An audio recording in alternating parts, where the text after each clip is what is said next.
Salut famille, j'espère que vous allez bien. Justement, ça fait longtemps. On se retrouve de nouveau aujourd'hui. On va un peu palpiter pour le football africain. Pour ceux qui sont nouveaux sur la chaîne, ici on parle 100% football, divertissement et un peu ce qui est de l'actualité les gars. Cameroun, RD, Congo. Et c'est ce qui va se jouer très bientôt. Donc du coup, c'est sur ça qu'on va débattre. Je tiens à préciser que le Cameroun est une très grande nation à propos du football. Pourquoi ils ne se sont pas qualifiés directement? Pourquoi ils ont voulu que leur destin passe entre les mains de l'Algérie pour aller au mondial? Certes, ils ne sont pas encore allés au mondial. Il y a un match de barrage très précis entre Congo, RD et le Cameroun. Bon, Congo RD c'est un peu trop compliqué. Bon, contre le RD Congo et le Cameroun, on se demande à savoir qui va gagner ce match et qui va se qualifier pour le mondial 2026. Le Cameroun est une très grande nation. Le listing, la plupart des matchs entre Cameroun et Congo, le Cameroun a toujours eu à dominer tous les matchs et le Congo a toujours été perdant. Bon, ça ne veut pas dire que le Congo est nul dans tous les matchs, sans toutefois peut-être dénigrer le Congo parce que c'est aussi une grande nation de football. Je pense bien ils ont leurs joueurs qu'on appelle si c'est Vemba. Et les questions que moi j'aimerais vous poser pour être certifié si le Cameroun est capable de gagner ce match, va se retourner vers Marc Bruce. Marc Bruce, avec le classement qu'il a fait la dernière fois, vraiment ça ne rassure pas. Vraiment ça ne rassure pas les gars. C'est une grosse dinguerie qu'il a fait, on doit se dire les vérités. Et du coup, c'est ce qui a fait en sorte que le Cameroun ne puisse pas se qualifier directement. Et non seulement ça, le Cameroun a perdu contre le Cap Vert. C'est quelque chose de malade. Ils ne s'attendaient pas à ça. Et donc pour eux, c'était une victoire tellement grandiose. Cette victoire les a motivés. Du coup, ils sont actuellement au mondial 2026. Moi personnellement, je me dis que le Cameroun a toutes ses chances. Parce que quand on regarde le listing entre Cameroun et Congo, le Cameroun domine à 100%.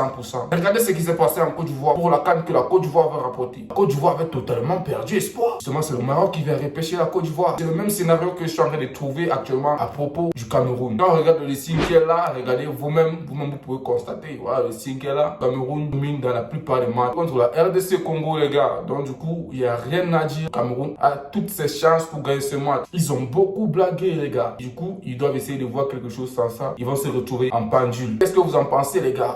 N'oubliez pas de mettre ça en commentaire. Le match Algérie contre, je pense bien, c'était l'Ouganda. Les influenceurs camerounais se sont permis de supporter l'Algérie, chose qu'ils ne s'attendaient pas à faire un jour. Ils se sont mis à faire ça, les gars. Ça veut dire que le Cameroun a toutes ses chances. Parce que l'Algérie était libre de perdre ce match. Ils ne l'ont pas fait. J'ai appris que l'Algérie n'a pas gagné ce match parce qu'ils veulent trop privilégier le Cameroun. Non. Ils ont gagné ce match parce qu'ils veulent se voir vainqueurs dans tous les matchs. Ils sont en train de jouer. Donc, du coup, le Cameroun doit saisir cette chance-là. Ils gagnent ce match contre le Congo. Au cas contraire, le Congo va gagner le match et ils vont aller au mondial. Bon, c'est le football africain qui gagne, mais il y a des préférences. Peut-être c'est pas parce que je porte le mot du Cameroun, ça veut dire que je suis forcément camerounais. Mais c'est juste des préférences. Si tu es vraiment fan du football et que tu as regardé le football dans les années précédentes, le football camerounais a bercé beaucoup de personnes. Avec le temps de Eto'o, le temps de Roger Mila, de Patrick Mboma, le temps de Njita. En 2000, les gars étaient vraiment prêts pour gagner au mondial. Ils étaient vraiment prêts pour gagner au mondial, mais malheureusement, ça ne s'est pas fait. Mais on se pose des questions encore. Cameroun, très grande nation du football, je tiens à préciser, ils doivent vraiment faire attention parce qu'ils n'ont même pas un peu saisi les chances. Pendant tous ces matchs de barrage, et cette fois-ci, s'ils ne font pas ça, c'est quelque chose de fou, c'est quelque chose de malade. Aussi, gros respect pour le Congo,